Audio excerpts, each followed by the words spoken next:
भगिनींनो नमस्कार. गृहलक्ष्मी या कार्यक्रमात आपण सर्वांचं सहर्ष स्वागत. भगिनींनो, आजच्या कार्यक्रमात आपण महिला सक्षमीकरण आणि कृषी क्षेत्रातील महिलांचे योगदान या विषयावर डॉक्टर उल्हास पाटील कृषी महाविद्यालयातील विस्तार शिक्षण विभागाच्या डॉक्टर प्रीती दातीर यांची किशोरी वाघुळदे यांनी घेतलेली मुलाखत ऐकणार आहात.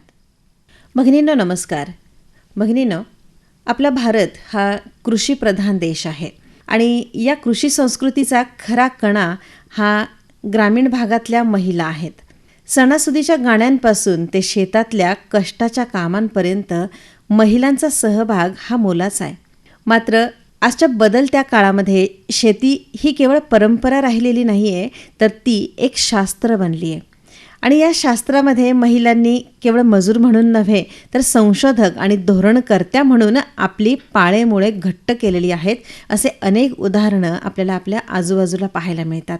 आज महिला सक्षमीकरण आणि कृषी क्षेत्रातलं महिलांचं योगदान या विषयावर तात्विक आणि तांत्रिक चर्चा करण्यासाठी आपल्या स्टुडिओमध्ये उपस्थित आहे एक प्रगल्भ व्यक्तिमत्व, ज्यांनी शिक्षण क्षेत्रामध्ये राहून शेती आणि महिलांच्या प्रश्नांचा सखोल अभ्यास केलाय. चला तर मग स्वागत करूयात डॉक्टर उल्हास पाटील कृषी महाविद्यालयातील कृषीतज्ञ आणि राष्ट्रीय सेवा योजना का अधिकार या विभागातल्या doctor Preeti Datir madam. Madam, आपलं स्वागत आहे आकाशवाणीच्या स्टुडिओमध्ये. मनपूर्वक धन्यवाद मॅडम. मॅडम, आज जो विषय घेतलेला आहे आपण तो म्हणजे महिला सक्षमीकरण आणि कृषी क्षेत्रातलं महिलांचं अमूल्य योगदान. हो, माझा पहिला प्रश्न तुम्हाला हा असेल की महिला सक्षमीकरण म्हणजे नेमकं काय?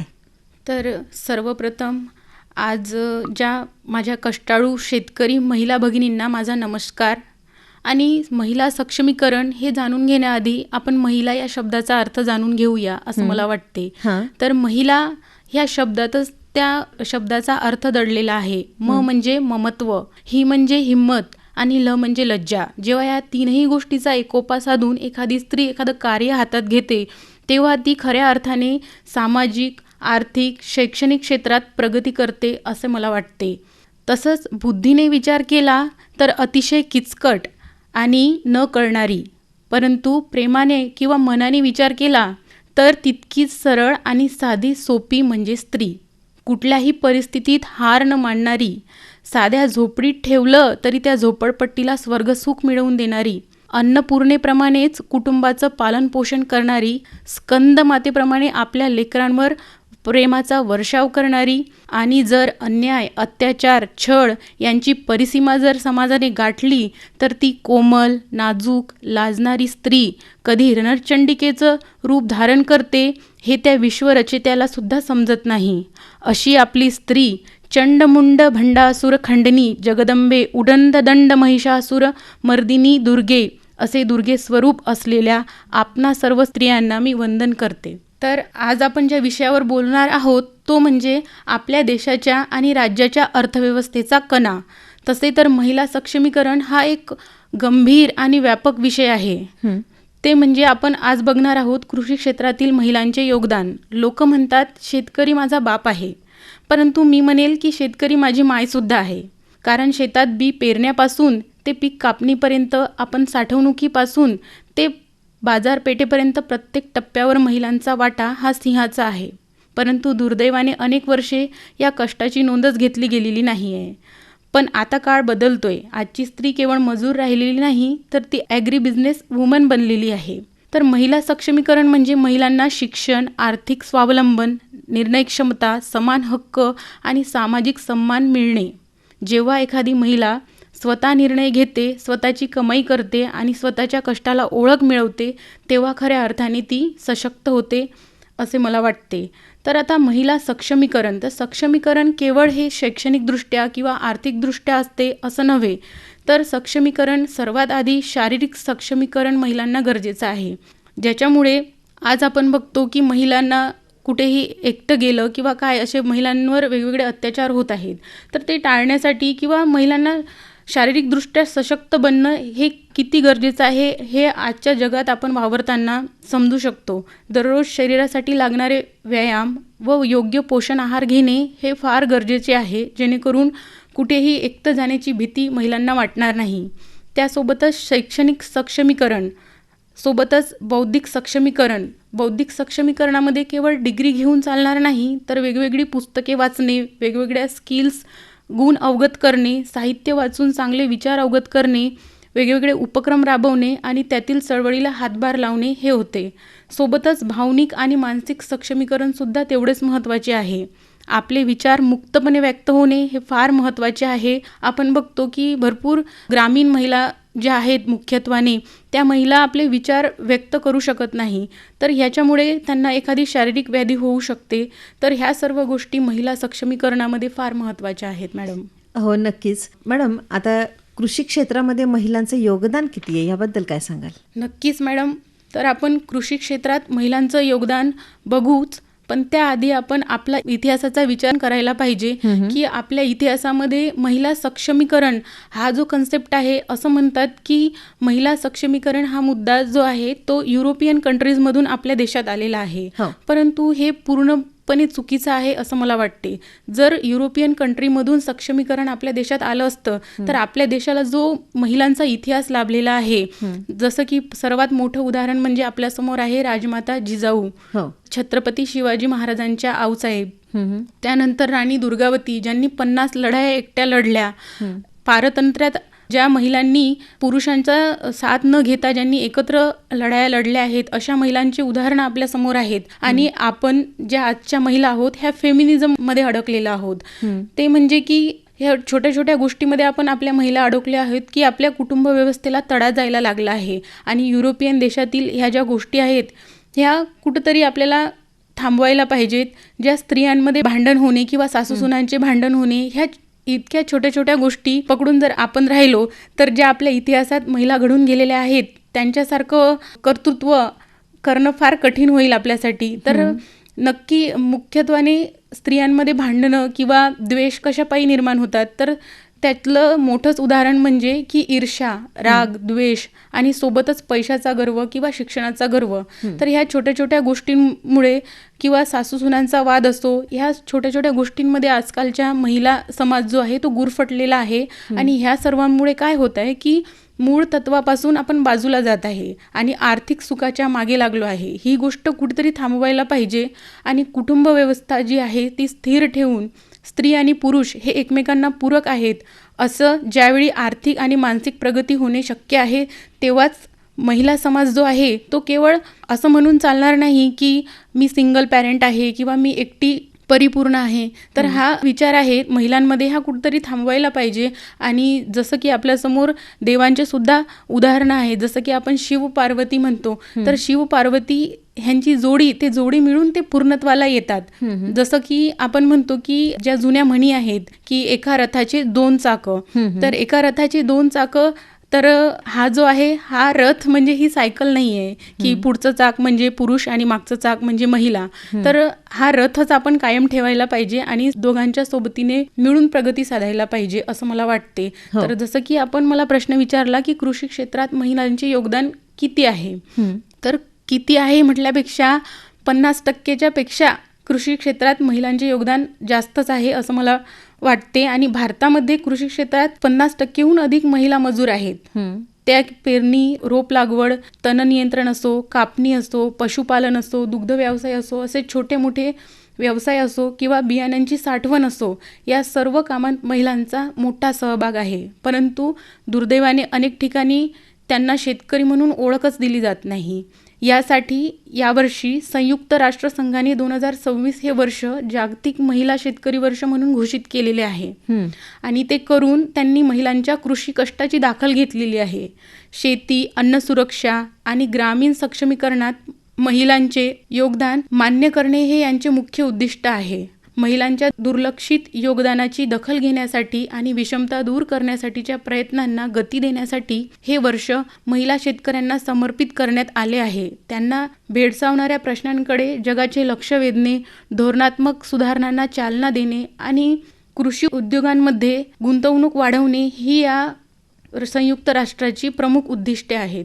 नक्कीच. मॅडम, आत्ता आपल्या बोलण्यामधून युरोपियन कंट्रीजचा विषय आला. मग मला आता एक सांगा की आंतरराष्ट्रीय स्तरावरती महिलांच्या कृषी योगदानाची दखल कशी घेतली जाते? नक्कीच मी सांगेल की अन्न आणि कृषी संघटना ज्याला आपण म्हणतो आणि ज्यालाच आपण फूड अँड ॲग्रिकल्चरल ऑर्गनायझेशन आणि युनायटेड नेशन म्हणतो, यांनी काय केलं आहे की महिलांच्या कृषी योगदानाची जागतिक पातळीवर दखल घेतलेली आहे. यामध्ये अन्न सुरक्षा, कुपोषण निर्मूलन, शाश्वत शेती यामध्ये महिलांची भूमिका अत्यंत महत्त्वाची आहे. हे जागतिक स्तरावर मान्य करण्यात आलेले आहे.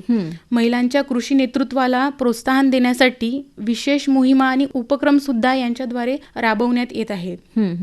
आपला हा जो विषय आहे हा कृषीशी संबंधित आहे आणि ग्रामीण भागातल्या महिलांसाठीचा विशेष आपला हा कार्यक्रम आहे. तर दैनंदिन जीवन जगत असताना आपल्या ग्रामीण महिला भगिनींना कोणकोणत्या अडचणी येऊ शकतात? नक्कीच. तर ग्रामीण महिलांना येणाऱ्या अडचणी, सर्वात आपण जो विषय घेतला आहे तो म्हणजे कृषी क्षेत्रातील महिला. तर शेती हा जो विषय आहे हाच आव्हानात्मक सर्वात मोठा विषय आहे. तर कृषी हा जो उद्योग आहे याच्यामध्ये भरपूर अडचणी येत राहतात. तर याच्यामध्ये ग्रामीण महिलांना ज्या मुख्य अडचणी येतात ती म्हणजे जमिनीचा हक्क नसणे, ही सर्वात मोठी अडचण आहे. त्याच्यामध्ये जमिनीचा हक्क नसल्यामुळे किंवा भांडवल त्यांच्या नावावर नसल्यामुळे कर्ज सुविधा मिळण्यात त्यांना अडचणी येतात.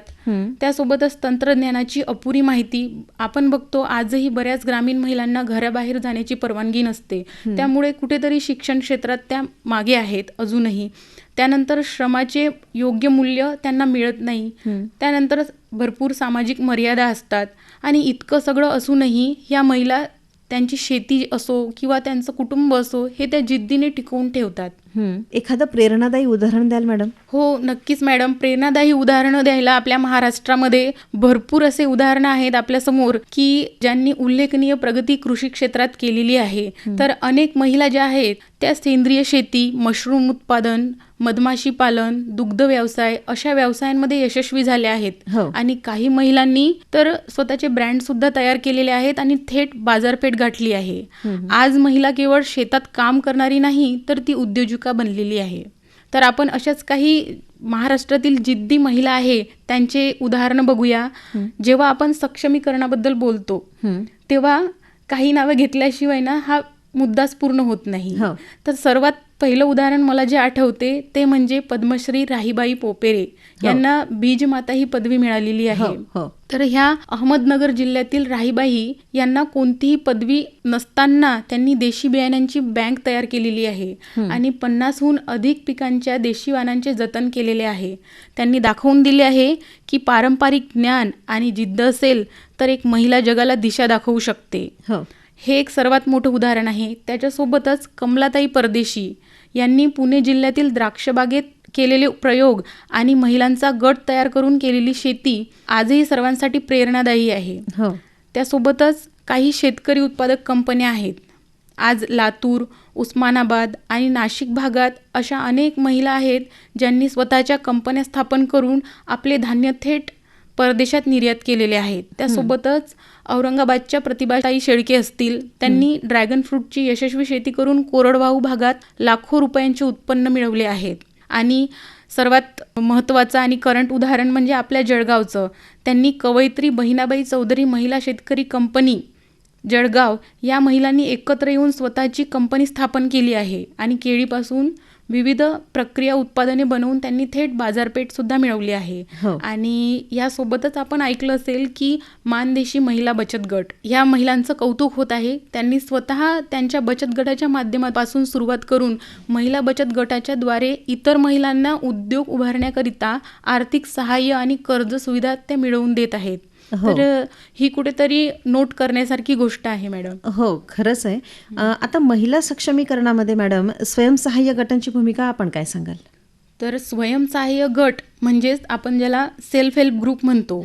तर हा सेल्फ हेल्प ग्रुप आहे, याच्यापासूनच महिलांच्या उद्योगांची सुरुवात झालेली आहे.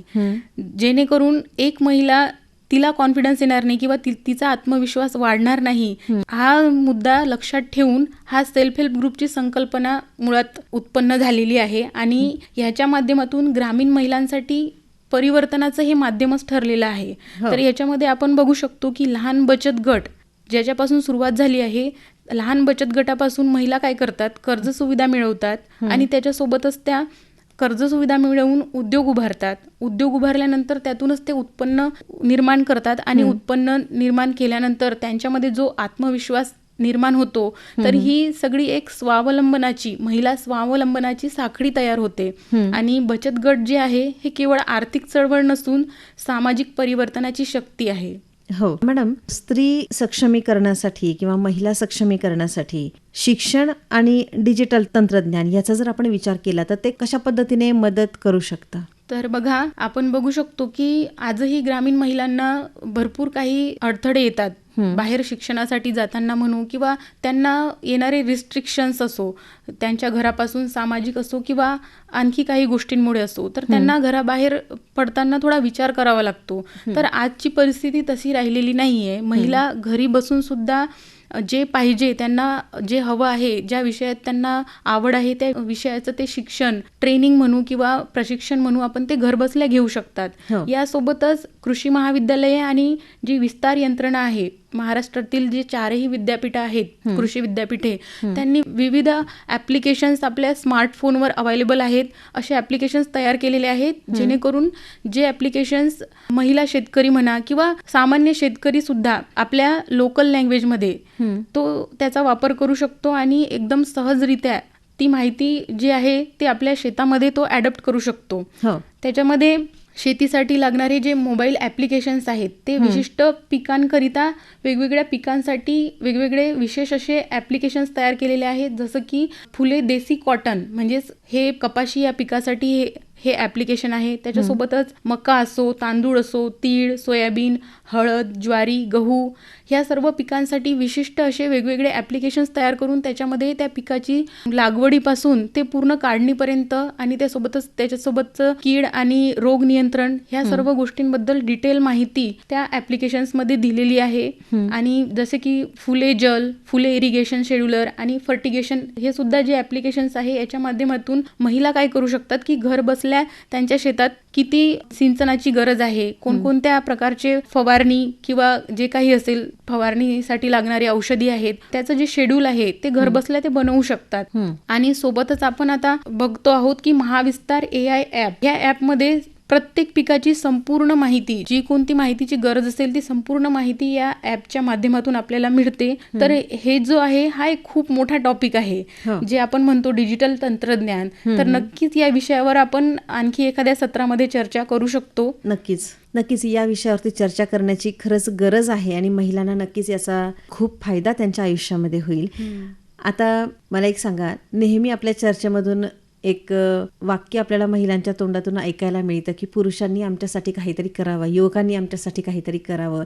आता तुम्ही काय सांगाल एक तज्ज्ञ म्हणून की पुरुष वर्गानं महिलांसाठी काय करावं स्त्री सक्षमीकरणासाठी? सर्वात आधी पुरुषांनी किंवा युवक वर्गाने महिलांसाठी काय करावं यापेक्षा जो आपला संपूर्ण समाज आहे, या समाजाने महिलाकडे बघण्याचा जो दृष्टिकोन आहे तो बदलण्याची फार गरज आहे. जे आपण आपल्या पारतंत्र्यात ज्या गोष्टी महिलांवर अत्याचार जे झालेले आहेत त्या गोष्टीचे पडसाद जे म्हणू आपण, ते आजही कुठेतरी आपल्या महिला वर्ग जो आहे तो उपभोगत आहे. कारण नसताना त्या महिलांना त्या गोष्टी सहन कराव्या लागत आहेत. जशी की आपण आपल्या पारतंत्र्यात जे आक्रमण झाले होते परकीयांद्वारे, तर त्यांच्यापासून महिलांना सुरक्षित ठेवण्यासाठी जी घुंगट पद्धत आपण जे म्हणतो, तर ती जी पद्धत आहे ती आपली संस्कृती मुळात ती नाही आहे. तर त्या परकीयांची नजर जी होती, ते परकीय जे लोक होते त्यांचं महिलांकडे बघण्याचा जो दृष्टिकोन होता तो केवळ इतकाच होता की महिला म्हणजे केवळ उपभोगाचं साधन. परंतु ते तसं नाही आहे, कारण ते आपल्या संस्कारामध्ये नाही आहे. आपला इतिहास आपल्याला असं सांगत नाही. आपला इतिहास आपल्याला महिलांची वेगळी काहीतरी कहाणी सांगतो, जे तुम्ही सुरुवातीलाच सांगितलं. जे मी सुरुवातीला नमूद केलं आहे. तर हे सगळ्या कशाचे परिणाम आहेत? हे आपण दिलेल्या संस्काराचे परिणाम आहेत. परंतु ते संस्कार जे आहे हे आपण आपलाच महिला वर्ग आज कुठेतरी या युवक पिढीला म्हणा किंवा लहान मुलांना ते देण्यात कमी पडतो आहे. तर सर्व क्षेत्रात स्त्रिया ज्या आहेत ह्या पुढे जातच आहेत, परंतु तरी सुद्धा स्त्रियांवरचे जे अन्याय अत्याचार आहेत ते कमी होत नाही आहेत. याला कारण म्हणजे काय आहे?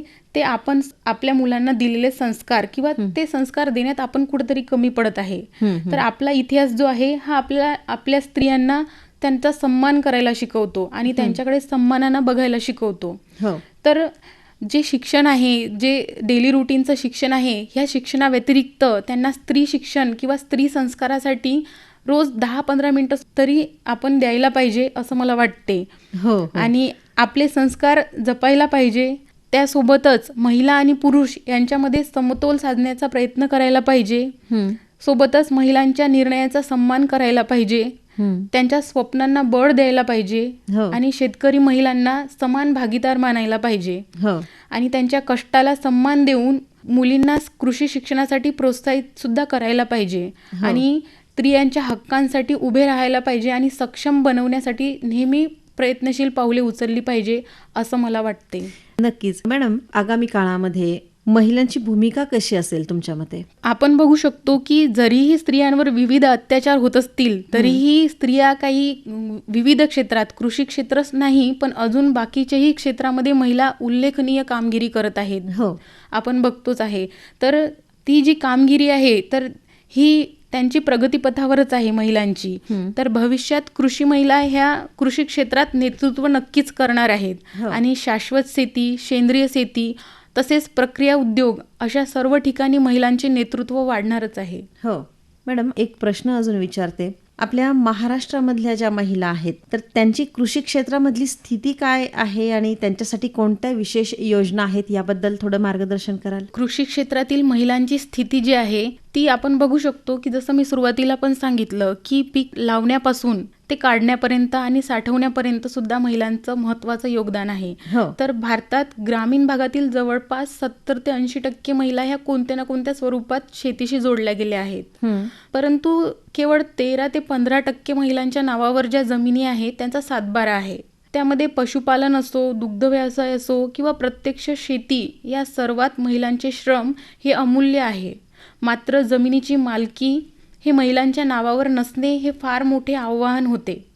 हे चित्र बदलण्यासाठी महाराष्ट्र सरकारने पुढाकार घेतलेला आहे. आणि आपल्या सरकारने महिलांना मुख्य प्रवाहात आणण्यासाठी काही क्रांतिकारी योजना सुरू केलेल्या आहेत. त्यापैकीच एक म्हणजे लक्ष्मी मुक्ती योजना.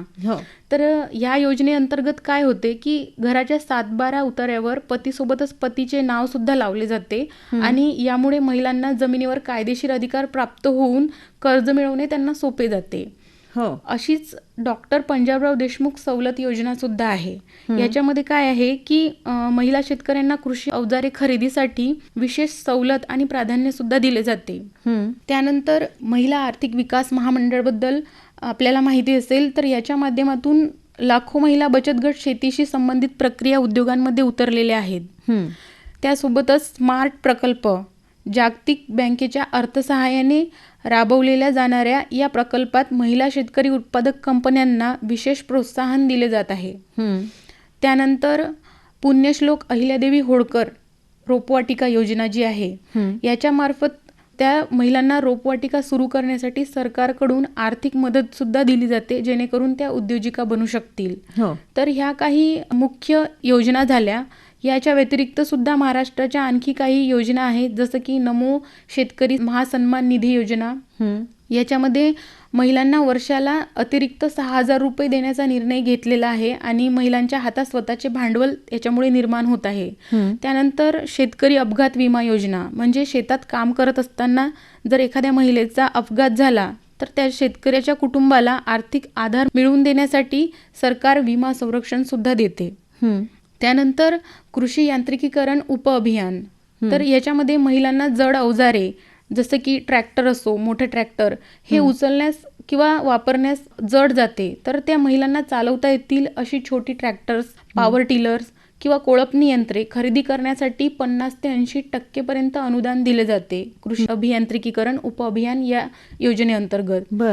त्यानंतर सोबतच गट शेतीला प्रोत्साहन, म्हणजेच 10 महिलांनी एकत्र येऊन जर गट तयार केला तर त्यांना प्रक्रिया उद्योग जसं की दाल मिल असो, तेलघाना असो हे उभारण्यासाठी सरकारकडून विशेष निधी सुद्धा दिला जातो.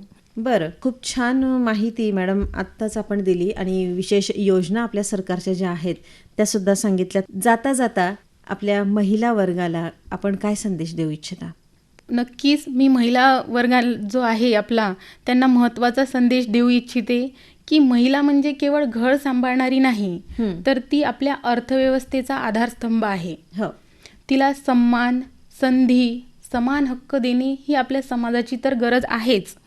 परंतु त्यासोबतच महिलांनी स्वतःची किंमत स्वतः समजून घेणं तितकंच गरजेचं आहे. आणि तीच किंमत समजून घेऊन प्रत्येक पाऊल उचलून जर ती पुढे जाण्यास तिने हिंमत केली तर तिला तिची प्रगती होण्यापासून कोणीच रोखू शकत नाही. तर मी आपल्या महिला भगिनींना हे सांगू इच्छिते की सक्षमीकरण म्हणजे केवळ ज्या उपाययोजना आहेत सरकारकडून आपल्याला मिळत आहेत, ज्या आपण आता सांगितल्या आहेत, केवळ त्याचा लाभ घेणे नाही, तर निर्णय प्रक्रिया याच्यामध्ये सहभाग घेणे, शेतात कोणते पीक घ्यायचे आहे, पैसा कुठे खर्च करायचा आहे, हा निर्णय सुद्धा महिलांनी घेतला पाहिजे. आणि त्यासोबतच तंत्रज्ञानाचा वापर आता केवळ विळा आणि खुरपे घेऊन चालणार नाही, तर ज्या विविध टेक्नॉलॉजी आलेल्या आहेत जसं की ड्रोन टेक्नॉलॉजी, ठिबक सिंचन, डिजिटल मार्केटिंग याचे प्रशिक्षण महिलांनी घेतले पाहिजे.